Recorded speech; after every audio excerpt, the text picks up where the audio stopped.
And good morning, everybody. Welcome to FSU Coach Live. My name's Tim Baghurst, and I'm joined by a special guest from South Africa. So I guess it's evening over there, Jeanne-Marie Coetser. I hope I got your name close. Tell us a little bit about who you are, where you came from, and what you're doing right now, because you have quite an interesting story. Thank you so much, Coach Dr. Tim. I'm very happy to be part of your show and to be able to share on your platform. So I am an administrator, coach, athlete. I have developed in the sport, and I'm just giving back. So truthfully, I started being in this woman in sports movement. My parents took my brother to a kickboxing class.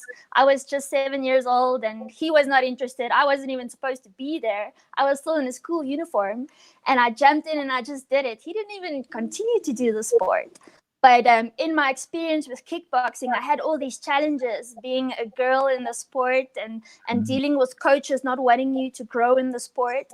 And I was 9 years old when I went to Junior World Championships in Orlando, Florida. And, my coach at the time said, if you go, you're not allowed, to come back to my gym.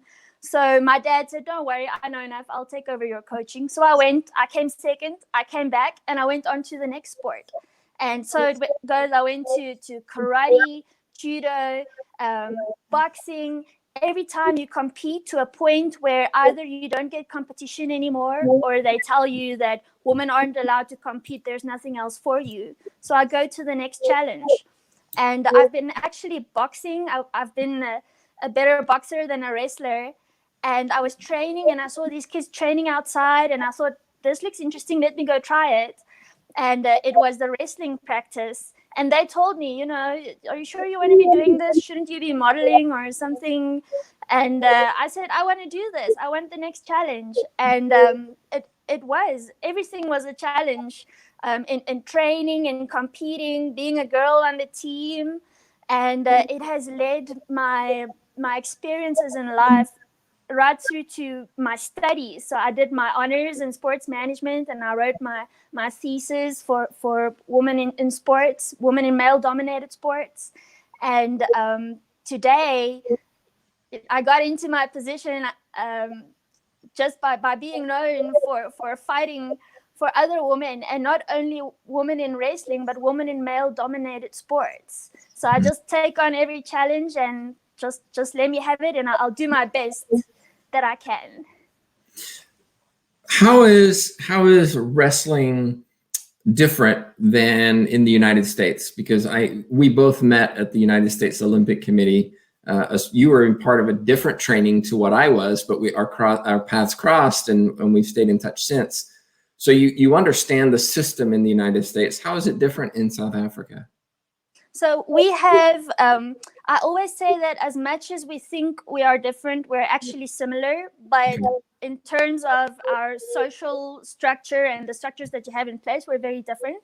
Because I met Sally Roberts from Wrestle Like a Girl, and they're fighting to have girls wrestling sanctioned in the United States. And in South Africa, our girls are fighting for an opportunity to compete against the boys so that they have competition. Because the girls fall out of the sport because there's no competition for them. We don't have the numbers. So we fight different fights. In South Africa, in our political environment, they give preference from government for mass participation sports. So those are sports that require the least in terms of facilities and financial resources. So if you can have a pitch where a group of people can play safely, that's the sport that they're going to support. And that's why other sports like wrestling, where we need to have like safe and hygienic controlled environments, like clean mats and shoes, they're not really preferred. So in the States, you have wrestling in the school system already, and kids are fighting it out for scholarships. And in South Africa, we want that. We want universities to recognize wrestling, but they're saying you have to be a school sport for us to recognize you. And school sports are saying you're not a mass participation sport, and your resources are a little difficult to manage for large groups, and in South Africa, especially in the rural communities. So it's a different fight that we're fighting. Now, when we think of somebody who's involved in a national federation like you are, the assumption is that you this is a full-time job, and it's something that you would do for a living, but that's not the case for you. Is that right? That is 100%. So I don't think we have one person on our executive who is a full-time, or should I say, we don't get paid. So every one of us on the executive have a full-time job, doing something completely unrelated. And outside of our 9 to 5, that is the early morning hours and in the evenings after work, we are committed 100% to wrestling and growing wrestling, and just trying to do the best for our wrestlers who are our assets. So we don't get paid to do it. We use our own resources to pay to do it and to travel, and yes. Well, as a volunteer, then how do you juggle the fact that you're doing this, and this is really what you're passionate about, and yet you have a full-time job as well?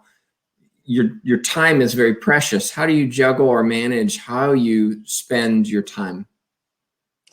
It's important to compartmentalize your life. Otherwise, you're going to get exhausted, and you don't want to offer a diluted version of yourself to what you're doing, because then at the end of the day, you're not doing anybody any favors. So when you're at work, you have to be 100% committed to doing your work.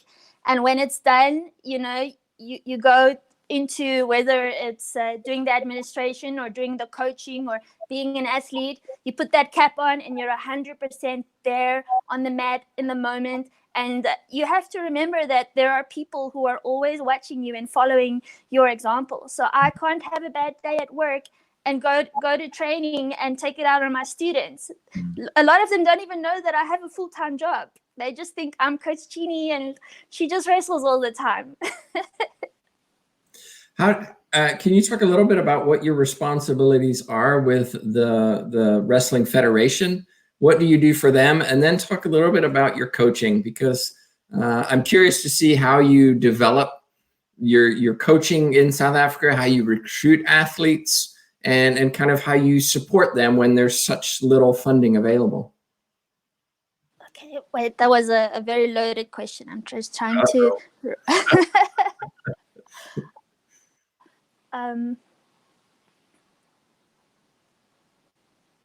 how do we recruit wrestlers, and how do we support them financially? Let's split it up. Talk a little bit about your role with the administration of wrestling. Okay, so I'm the third vice president of the Wrestling Federation. Okay. And because of my passions being for development of the woman in the sport and my experience there, I'm just automatically assigned looking after the transformation and development side of it, where that is, I would always prioritize looking at transformation in South Africa means getting wrestlers from diverse demographic backgrounds to participate in the sport. So it's not only like a sport for people of privilege or people who have the resources. We have to reach out and include them.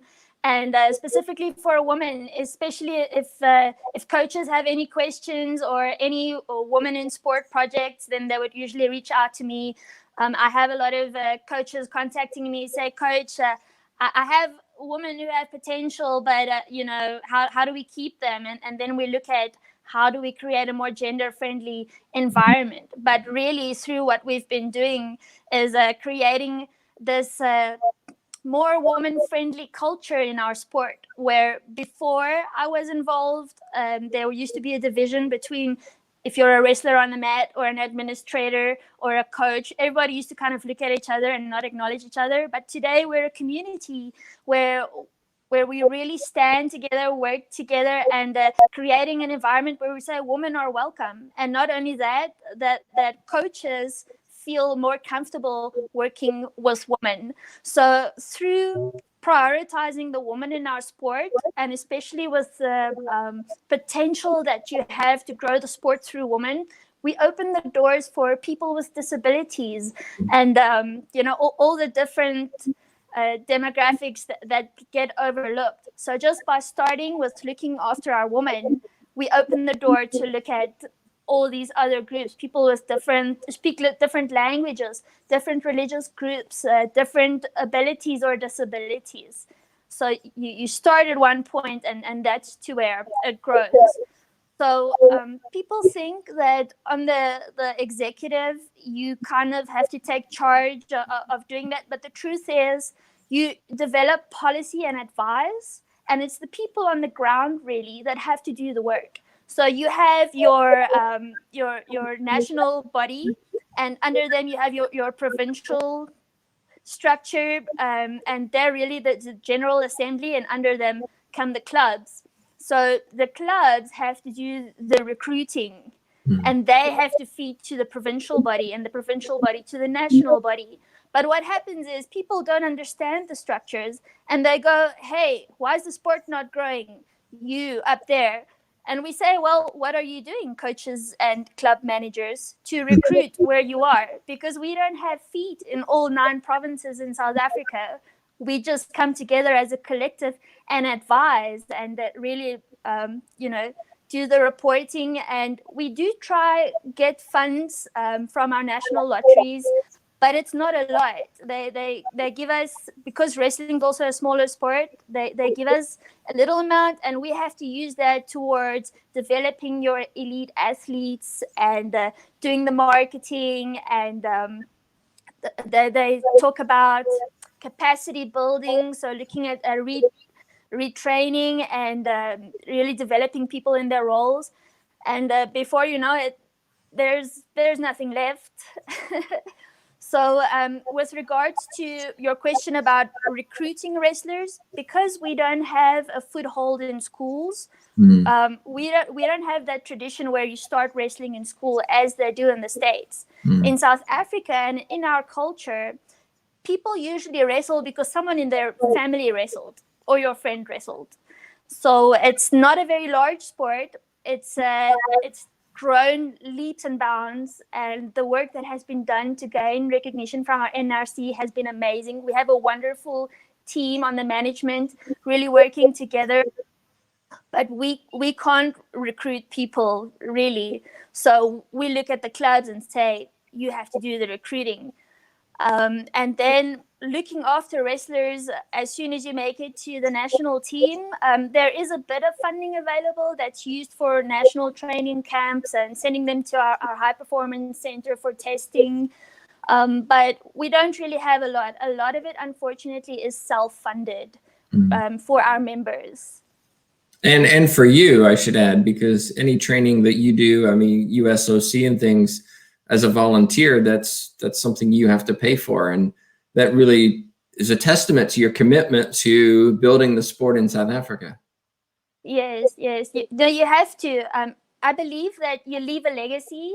So you don't get involved to say, well, I'm a coach or I'm the coach of this club. You leave a legacy in that everybody that you worked with reaches out and they influence someone else through a value that you've instilled in them. So for me, I have a responsibility to develop myself to really give you the best version of myself, because you're going to go out and influence people around you through a value that I've instilled in you. You talked a little bit about how you're changing the culture in the clubs so that they're more gender neutral, in the sense that they're welcoming both men and women into it. And can you give specific examples of what's changed? You know, is it more bathroom facilities? Is it different equipment? Give us some examples of how that's changed. Well, unfortunately, we don't have the luxury of amazing facilities in South Africa. So a lot of clubs would have just maybe one change room with showers, or they would have 2 change rooms and just the men's would have showers. But we don't really go to gym and shower the same way that they do in the States, where you have a locker room and you put away your things and you train and you shower and you go home. We usually, our kids come from school, the seniors come from work, and you usually just, you either come there already changed, or you get there and you quickly change. Some people change in their cars, and they train and they go. So we don't have the luxury of having a facility that you can stick around and really look at that. But through working with coaches, I use coaches as any. So working with coaches, you can't convince someone to follow your cause, but you can have them see the value and work up to where you need them to be. And small seeds like gendered language. When you're speaking to your students, guys, hey guys, let's go. Come on, everybody. Boys, put on your shoes. So we teach them, try to have a gender neutral language when you're talking and the way that you talk. Because also, we have one style of coaching when it comes to coaching groups. So we're trying to influence coaches to really see the differences in that women have more attention to detail, but we don't have the same physical strength that men do. So you can't really measure us by the same standard. So some coaches would say, oh, but that's going to produce a stronger woman in the sport because you have to step up really to perform. But on the other hand, that's the reason why women don't want to stick around, because they say, you just treat us like one of the guys and we don't feel welcome. So through specifically coaches and presenting at the coaching clinics, I get to interact with coaches and really discuss what's a woman's friendly environment. It's an environment where we can speak gender neutral, our style of coaching. And even with regards to techniques, there are specific techniques that women prefer to the techniques we'd be doing with our guys, just looking at how women are built because we have a lower center of gravity. So some coaches think, okay, well, since women have to do freestyle because that's the more girly one, you all have to wrestle legs. And that's not necessarily the case. I found through experience that in my training, the girls have done a lot better in Greco-Roman training. And it's easier on our bodies because we don't always want to have this conversation, but girls have that time of the month. And looking at the research, that's when we have the cross ligament injuries to our knees and our shoulders. So coaches need to know you can't be drilling us to, always slam into the mats, because when it's that time of the month, we're injury prone. So people need to know that, and we educate them through the coaching clinics that we do. And through the Women in Wrestling Coaches Know, there's a platform that I can contact or approach if I have these questions. Or even some women at their gyms, they feel like they can't speak to them, and they'll know they can approach us for advice, and we could get in contact with their coaches. That's some great points. When you look at coaching in South Africa, and we'll stick with wrestling, what percentage of coaches are female?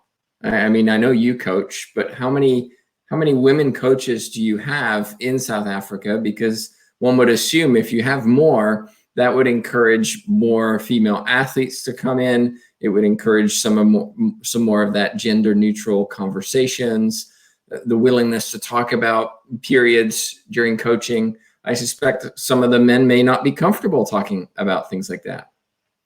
Definitely. And when your athlete is not performing, they don't want to say, coach, I can't do this because I'm uncomfortable. Right. They don't want to have that conversation. So coaches need to be aware of that. So we don't have a large membership base. In terms of coaches, maybe 1 in 20 coaches is a female coach, a woman, a ladies coach. How do I say this? It's important to notice that you have a woman who is a coach, and you have coaches who specialize in coaching women, a woman's coach. It could be a man coaching woman. So there are actually coaches getting involved now who've jumped on the bandwagon of coaching women in the sport, that they are better known for coaching women than they are the men or the boys in their gym. But we don't have a lot of numbers. I mean, since I got involved in wrestling, it's 19, 20 years. You know, the same coach that was the ladies coach then, she's still the head ladies coach today. She's still there. And I was an athlete under her, and I stuck around. And today there are other young women developing through the sport and stepping up. We don't have the numbers. And we've actually had a bit of a tragedy where we had some numbers around 2012 through the qualification process. And unfortunately, the women did not receive the senior team, and the junior team did not receive the support they were supposed to. And we were dropped for Olympic qualification very short before the Olympic qualification. If I look at photos of that period in my life, it's the best shape I've been in my life, you know. And it was like 2 weeks before we were supposed to leave, and they said, well, you girls aren't good enough, you just never really deliver, it's a waste of time and money, and they just dropped us, you know. And we were never really consulted with why or what the plan was for us. And the girls all just disappeared. Myself, I vanished for a year, and then I came back because I have this fight in me, and I had to prove you wrong. And some of the girls came back. Well, actually, if we were 7, 3 of us came back, and the rest are all still gone till today. And because of that dropout of senior role models, the juniors fell away because they said the seniors were disappointed. What's the point of me sticking around, you know? And they left. And today there's this big void. And this is the gap that we have to fix up and fill. And it's a lesson that was just learned too late, because now there's nobody to fill up the senior shoes for the next few years. But through what we've been doing with our Women in Sport projects and the Women in Wrestling, we have so many young ladies involved in the sport today. We have our very first medalist for South African wrestling back in the sport today, and her daughters are wrestling, you know. So we have to wait a few years for these youngsters to get through. I mean, our top potential at the moment is about 12, 13 years old. So it's about 2 Olympic cycles until we can see her really perform at that level. And she's the older one of this whole group of young girls that are getting involved. So the challenge is, it's easy getting women involved, but keeping them in the sport is really the challenge. So we don't have the coaching role models, but in what we've done, we've had a lot of men commit to coaching women in the sport. And that's really something that developed through what we were doing. And I'm very happy to see what they are accomplishing. I think there's a lesson there for anybody who's an administrator in a large sports organization, and that is not just committing finances and resources for the short term. It's sustained commitment over time, because as you showed, if you can do it for a short time, maybe you get short-term success, but if you stop that support, it has long-term consequences. And you know, you're talking about cycles of every 4 years for wrestling. You could affect 1, 2, 3 cycles by you cutting out funding for one event, as you talked about. So I think there's a big lesson there. I want to switch. And by the way, if you're watching and have a question for Jeanne-Marie, just put it in your chat box and we'll get it to her. I want to switch to you as a person, though, because we talked a little bit about juggling a full-time job and being a coach and being an administrator and doing all this training.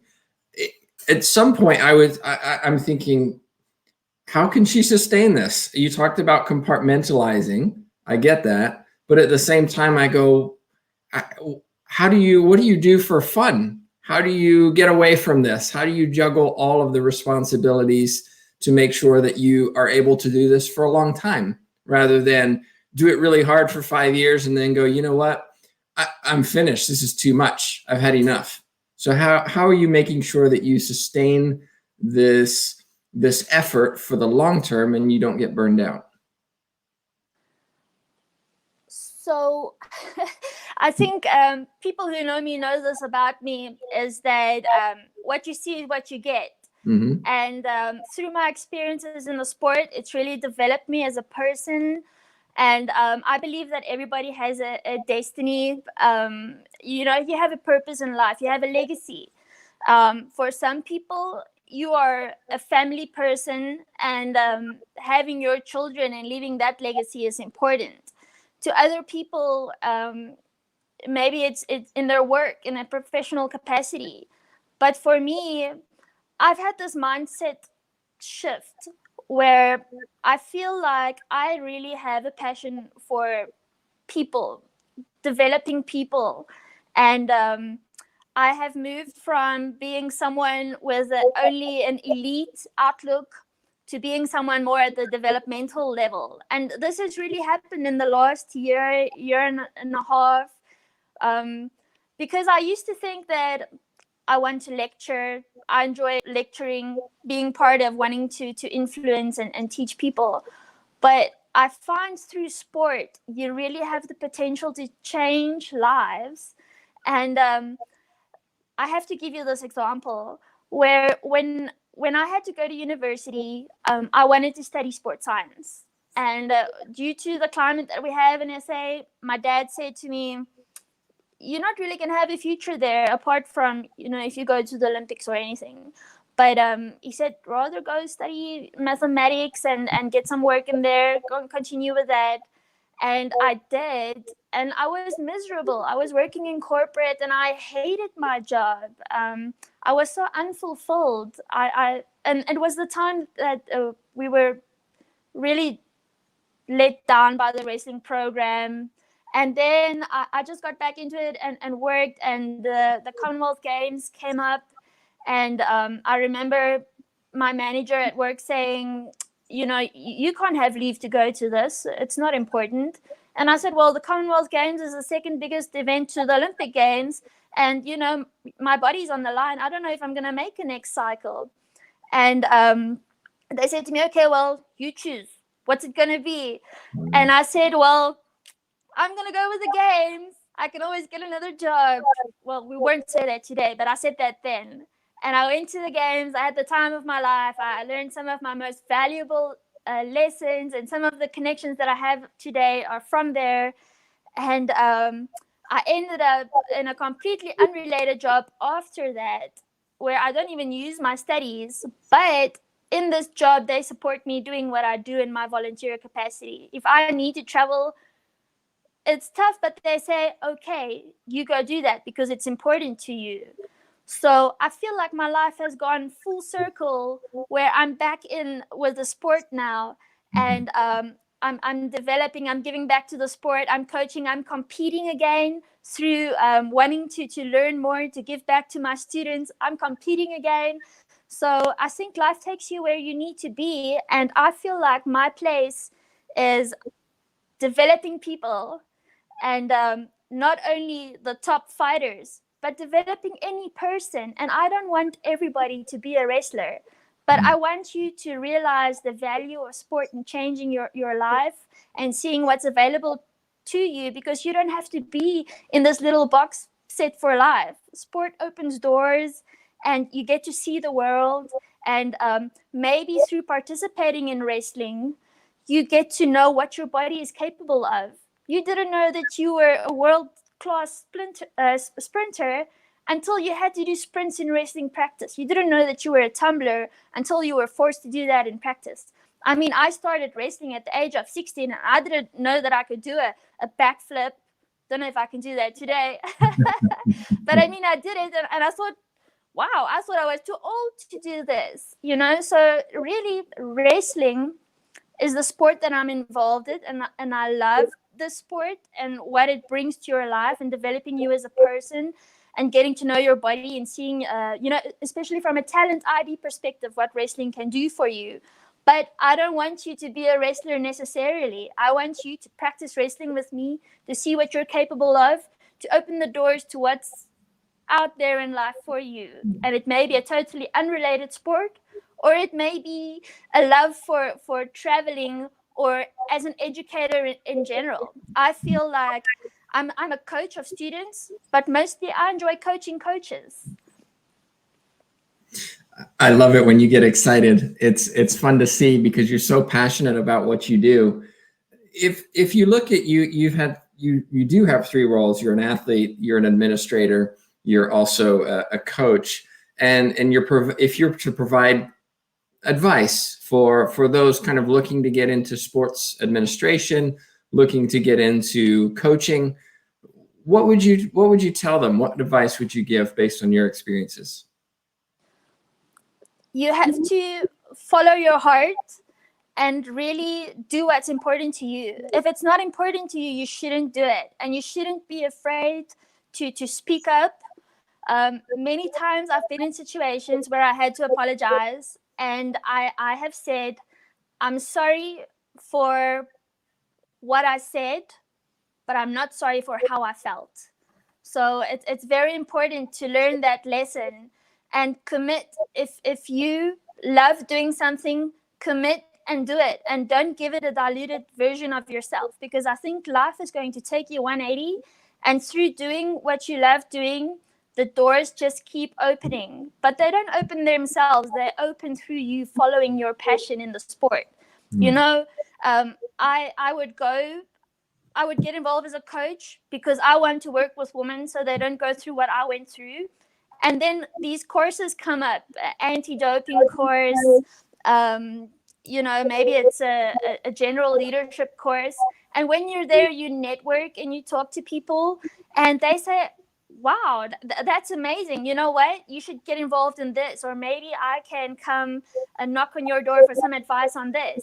And truthfully, that's how you and I met, So you have to keep talking to people, networking, and the hardest part about that is keeping those relationships. I can meet you and I can walk away, but you have to pursue those relationships. And through doing what you love, the next door opens in life. Well, I certainly pursued the relationship getting you on this show, making sure that you got on here, because I really do appreciate all of the advice and experiences you've been able to share. And I hope that those watching now or in future will take something from it. So thank you so much for your time and contributing. Thank you so much for having me. Well, just a reminder that tomorrow also we're talking about We Coach, which is also an organization focused on women's sports. Megan Kahn, the CEO, will be joining us to talk about her role and looking at what she does in that organization. And then we switch it to Thursday. We'll be looking at women's softball. Florida State University's assistant coach, Travis Wilson, will be joining us. And then I back up Wednesday, Shelton Cruz is going to be talking about coaching in Florida. He's the executive director of the Florida Athletics Association. So plenty of action up for the rest of the week. Hope you join us. But for now, on behalf of myself, Tim Baghurst, and Jeanne-Marie Coetser, thanks so much for watching.